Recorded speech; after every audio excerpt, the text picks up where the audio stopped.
Hey, what's up guys? So hari ni kita nak buat paru goreng balado. Makan paru yang goreng pedas ni dengan nasi putih panas-panas. Oh, sedapnya. Okay, first korang rebus paru dengan garam dan juga 3 asam keping. Okay, bila dah siap masak, korang bawa keluar air tu, ambil paru tu, gaulkan dengan serbuk kunyit dan juga garam sikit, and then gaul-gaul, and then kita akan goreng. So bila goreng tu, make sure korang goreng sikit-sikit tau.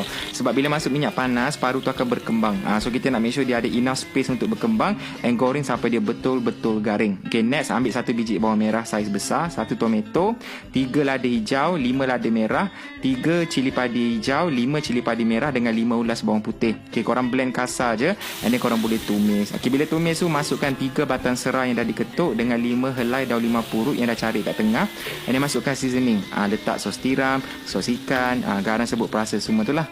Selain daripada buah laici, Kak Rami banyak juga pakai sos ikan ya bulan puasa ni.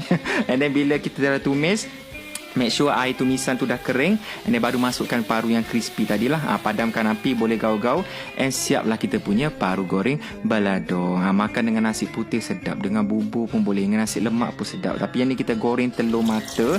Make sure telur mata tu crispy dekat luar, tapi dalam tu ada telur kuning yang lembik-lembik lagi.